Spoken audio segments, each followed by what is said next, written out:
Hello friends, Das Food here, back from my vacation, and as it would just so happen to work out, of course, we had the massive dev stream right as I went on vacation, so I was not able to react to it as quickly as I would have liked to. However, I did finally get a chance to watch it, and there was a lot. So, I am sure you have seen a million people react to the dev stream already, but I'm going to go through and give my thoughts. I made a quick little synopsis on it as it was going.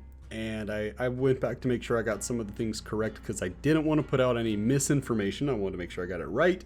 And because there is so much, I'm not going to waste your time. So let's get right into it.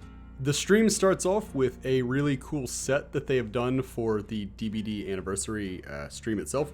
It's really, really good looking. You have, all of these DBD based props like pallets and generators and all of that. It looks great. It's not a big thing, but I just wanted to say that I do appreciate the effort they put forth there. Really, really well done. No surprise, the art department always kills it. Next, we have Matthew Cote starting us off. Obviously, Matthew Cote is kind of to Dead by Daylight what Jeff Kaplan was to Overwatch before he left. Just really the face of the game in many ways, or at least the face of the dev aspect of the game. And he comes out and gives some news that I think people are going to be very excited about. Funko Pops are coming for DBD. We will be getting Wraith, Doctor, Huntress, and Claudette. My personal take on this is that I do not have much interest in that.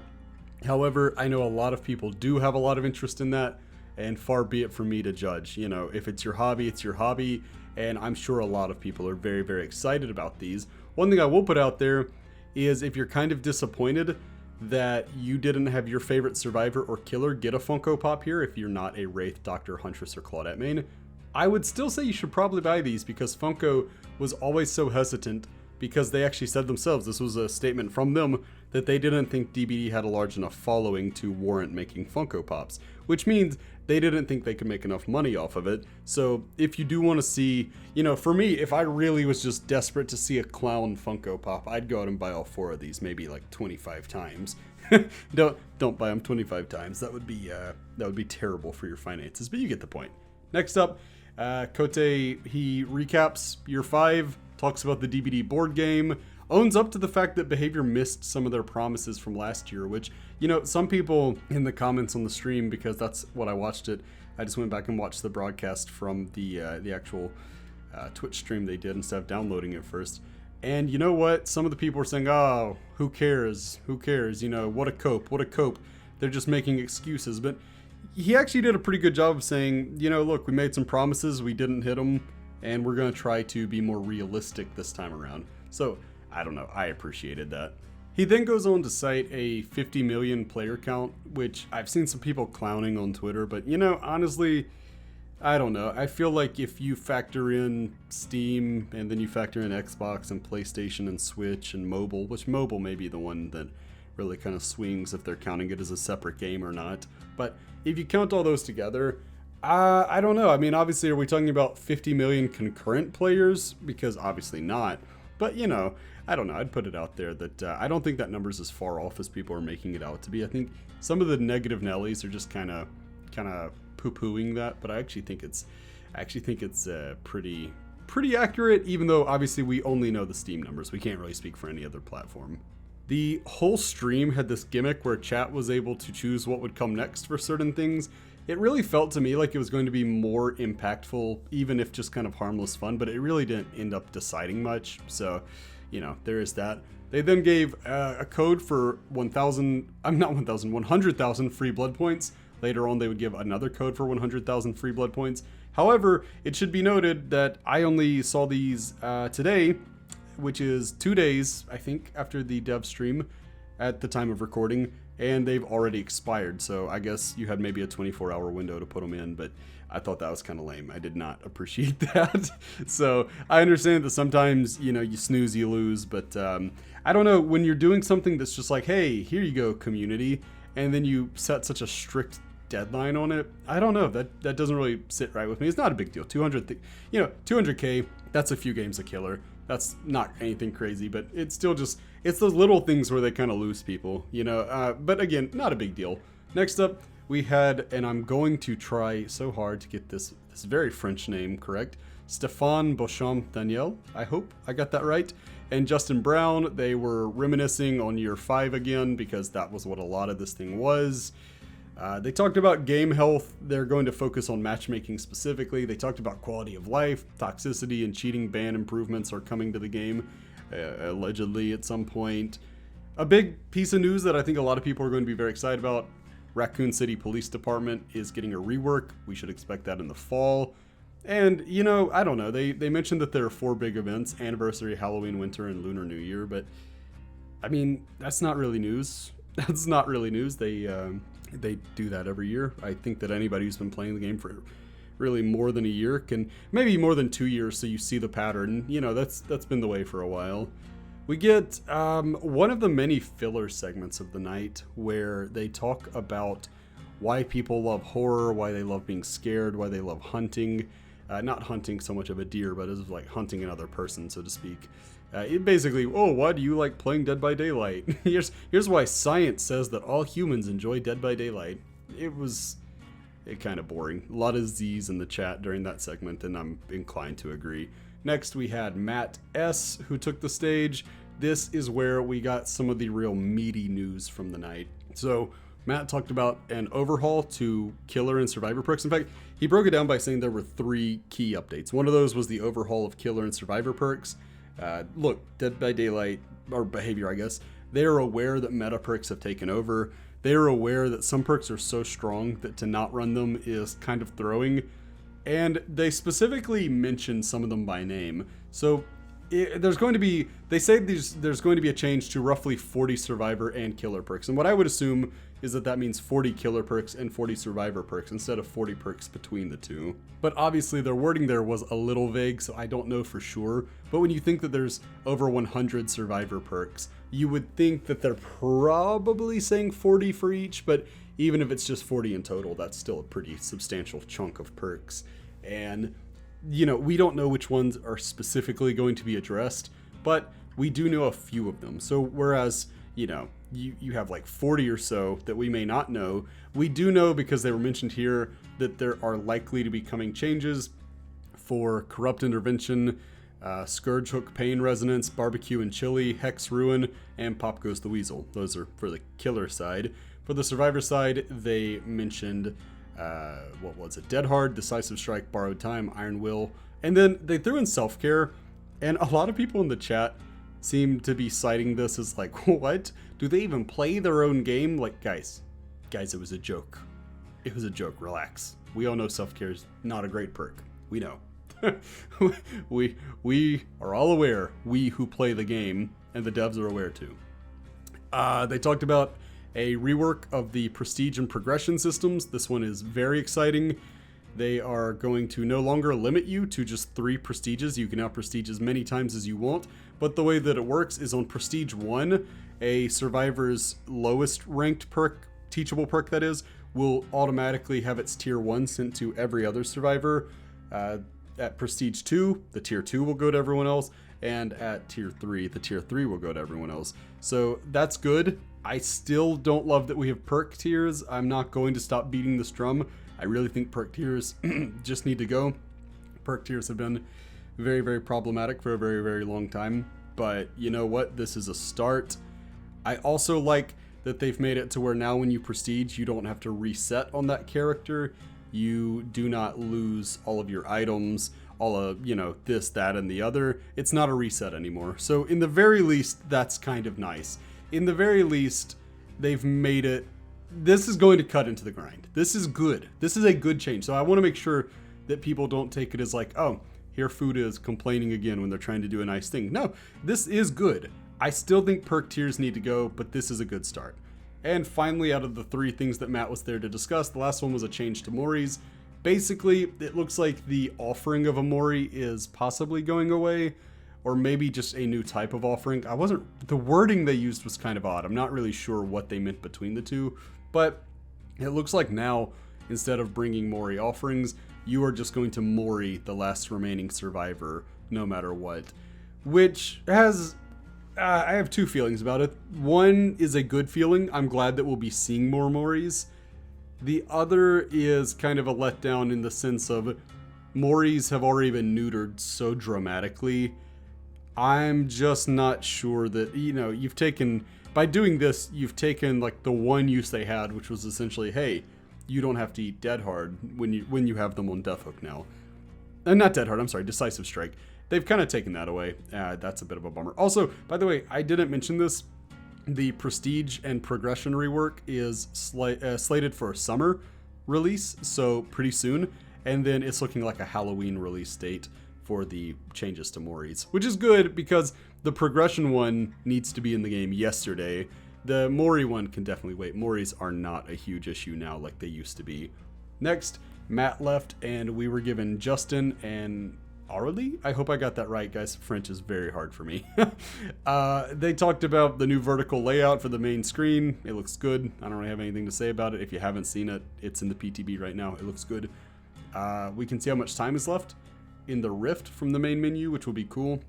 The big news to come out of this one was perk loadouts and cosmetic loadouts, which cosmetic loadouts, that's fun, but really perk loadouts is the big news here. You're going to have 3 perk loadouts, which is kind of fun because you can have your super sweaty loadout, you can have your super goofy loadout.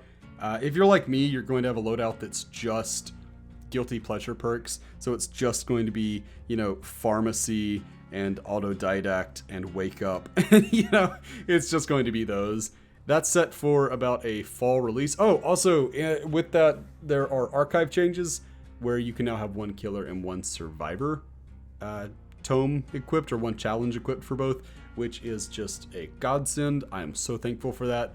I can't believe it's taken them this long, but I don't want to be one of those people where just because they didn't do something right out of the gate, I criticized them later on. They realized it was a problem. They've addressed it. I'm looking forward to seeing it in the game. So claps for behavior on that one. I am really, really happy to see that coming. One thing that we are very, very, very far off from, but they say is probably on the way, which they did, they put it out there. Hey, it might not happen, but we are working on it, is bots in custom games, which will be huge. That is so big. That seems like we're finally kind of getting the training mode that we've wanted for so long, which I would love. I would love to be able to go in and just like practice nurse blinks and things like that. So very, very, very excited about that.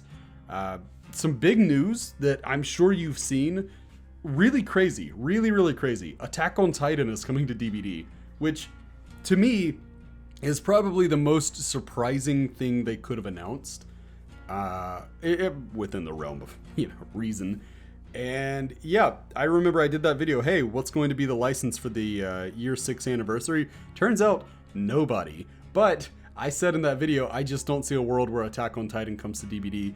And it goes to show you that Food is a big dumb dummy who gets everything wrong all of the time. So it's not going to be a character, but it is going to be 10 new outfits for survivors and killers.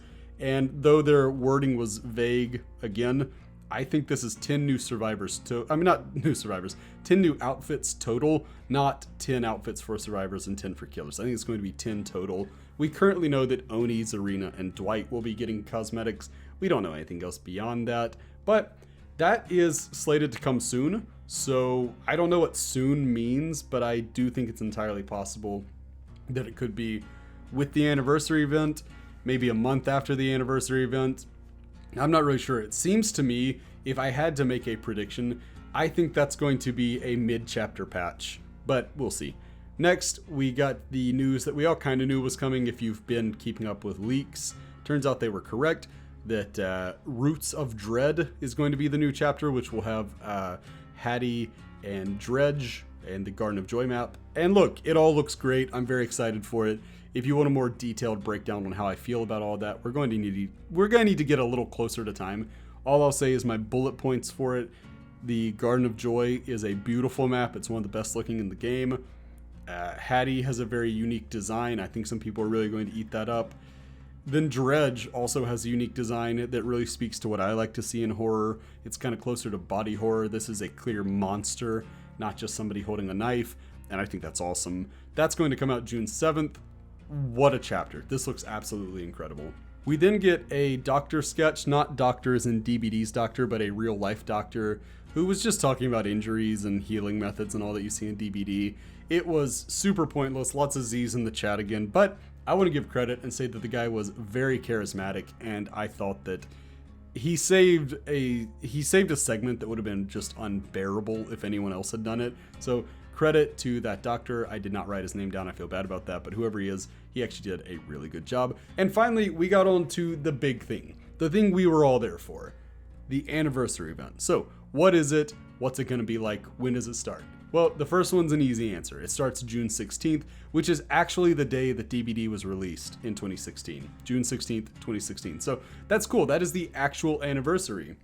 This one is going to be titled The Twisted Masquerade, and it is going to naturally take on the appearance of a masquerade party, which is kind of cool. One thing that I do think is really neat is they talk about how the hooks, gins, gates, shack, and more will be decorated for the event. Justin specifically said that there has never been an event where they have decorated so many things just for the event. And honestly, I'm excited. I'm excited for a fresh coat of paint on DBD because sometimes a game needs that to feel a little fresh, even if it's just the illusion of freshness. And I'm excited to see that. What else? Okay, mask. There are masquerade masks that you are going to be earning for this event. It looks like there are going to be some characters who get them and some characters who don't. But the trade-off for that is instead of the crowns, which were rather uniform and never changed no matter who was wearing them, these are going to be highly customized for the characters in question. And some of them look really, really good. The Deathslinger and Huntress look absolutely incredible. And the Ace one is pretty cool too. So I am all for that. They are going to do a special tome for the anniversary, which will have both a community track and a personal track, which is very fun. I'm extremely excited about that. They're really killing it. They're really killing it with this anniversary event. Next, they will have the Shrine, refreshing daily and costing less. So if you have perks you have not unlocked yet, and you don't want to wait for the rework to the prestige system, or you just want to get, barbecue and chili or something, this is a great time to do it. This is really, really good. They're going to be blood point events on the weekends, or actually, I think they only said on one weekend, which, I don't know. I mean, that seems kind of stingy with blood points, but we'll see. Login rewards. That's become a pretty common part of their big four events, but I don't want to discourage them. I don't want to take it for granted that they're doing a nice thing by giving us login rewards. So, log in each day, get your iridescent shards, your blood points, maybe auric cells, but I highly doubt that. They didn't really specify, but we'll see. I will say the one big knock I have on this is that there was no mention of anniversary cakes, which is a huge blow.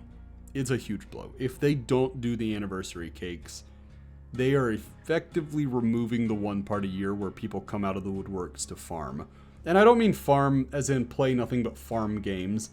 I mean play a lot of games with the understanding that you're going to have anywhere from 3 to 5 cakes being used every time, and you're going to get a lot of blood points. And if they take that away, that's going to be a sour taste on what otherwise looks like an incredible event. And it does look like an incredible event. I'm very excited for it.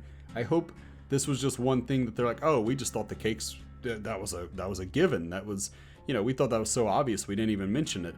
I kind of doubt it's that. I think that if there were going to be cakes, they would have mentioned it, because without being too harsh, they brought up just about everything else under the sun during this. It's a pretty big mistake to not do the cakes, but with that said, I'm looking on the positive side and saying that I actually think the Twisted Masquerade is going to be the type of event that goes so well that in the future people are saying like, man, I just want something like the Twisted Masquerade again. So very, very excited for that. We then get some mobile updates, which, look, I'm not even going to pretend to care. I tried playing mobile DBD. It's like regular DBD, but so bad that it really makes me appreciate regular DBD. If it's your thing, it's your thing. It's kind of like with the Funko Pops, right? I'm never going to tell someone that they're wrong for enjoying something I don't enjoy. Basically, a lot of features are live in Japan that people are very excited for, according to behavior, and they're going to roll that out to the US soon, and then presumably the rest of the world. So, if you're into the mobile crowd, that's good for you. Next, we get, oh gosh, the big one.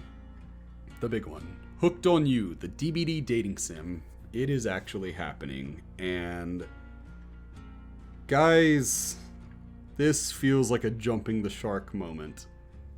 I was so high on all of this, but this is so ridiculous. This is, they even mentioned it. They said, oh, this is, we see how thirsty the community is. And Kote put a pause. He said how thirsty the community is for content. He put the pause, but the implication was clear that he understands, and Behavior understands that the Dead by Daylight's player base is very horny. You know, I don't think that's really something you want to lean into. Not because I have some puritanical, oh no, sexiness is bad, but just because we've seen with things like Tumblr and all, when you let that community take over, it really, there's no end to it. It just gets worse and worse. And I'm not going to do the whole slippery slope thing. Well, next they're going to want, you know, whatever. For me personally, do I really get hyped thinking about this game? No, but will I probably play it for some laughs on stream? Yeah, sure. You know, if we're looking for some DBD titties, I guess if that's your thing, that's your thing. I don't know. It really seemed to me, I don't know, maybe I'm wrong. It almost seemed like Kote wasn't that into it. Like, I don't know. I don't want to like superimpose my feelings onto him or like read something that wasn't there, but it didn't seem like he was that hyped for it. But anyway, I don't know. Next, another leak turned out to be true. Resident Evil Project W is coming to the game, which they didn't say anything else about it, but Project W would presumably mean it is almost definitely Wesker that's coming. And by the way, I wanted to address in my video where I talked about not being super hyped about Wesker coming to the game, a lot of people were like, hey, Food, you're missing out. Wesker's awesome. And I just want to say, while I personally wouldn't have picked Wesker, I am so happy that a lot of people are extremely excited, because that's what I want. I want chapters to be really well received and to be absolute bangers. So if you guys are excited for Wesker, that's awesome. That's what I want to see.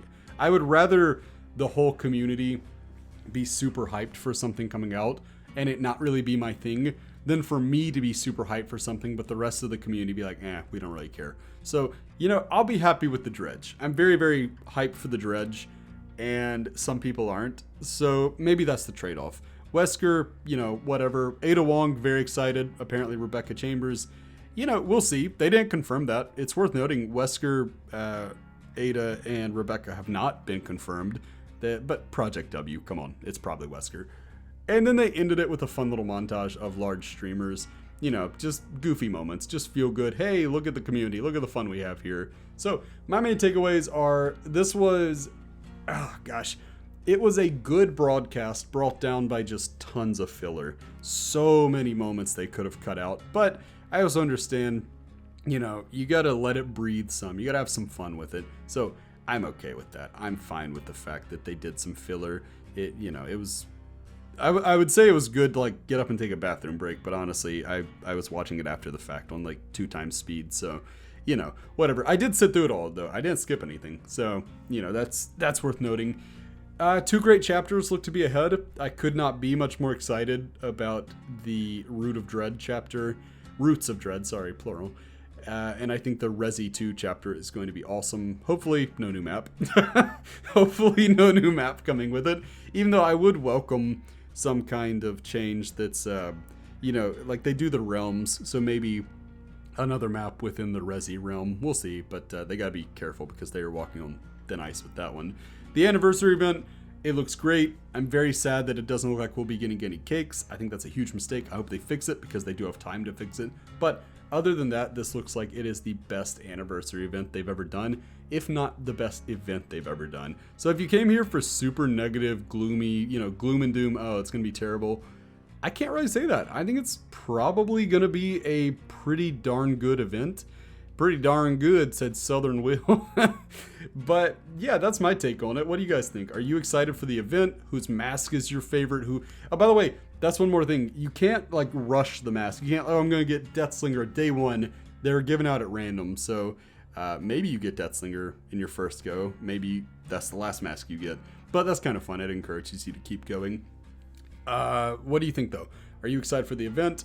Are you looking forward to getting different masks? You know, what are your thoughts? Are you seeing it differently than I'm seeing it? Are you looking at this and saying, you know what, food? I don't share your enthusiasm. It looks bad, and here's why. Because that's the big thing. If you say, oh, it looks bad, make sure you give the here's why. Because, you know, who knows? Who knows? Maybe the devs see it. Maybe they check out my video. You know, they love Das Food's videos. I'm sure after the behavior doesn't like criticism video, I'm sure I'm just not at all persona non grata with behavior. I'm sure they love me. Which, by the way, I love them. I try to be a positive creator, but I'm gonna call out the BS when I see it. But anyway, that's gonna do it for me. I hope you had fun. I am so glad to be back from vacation, back to making content. Can't wait to make some more memories with all of you. And until next time, I've been Das Food. Bye, friends. I've been dreaming on in my head like I've seen it. A life worth living is a life with meaning. I'll do what I love till my heart stops beating. I'm feeding this demon. Got a taste, can't erase bitterness in my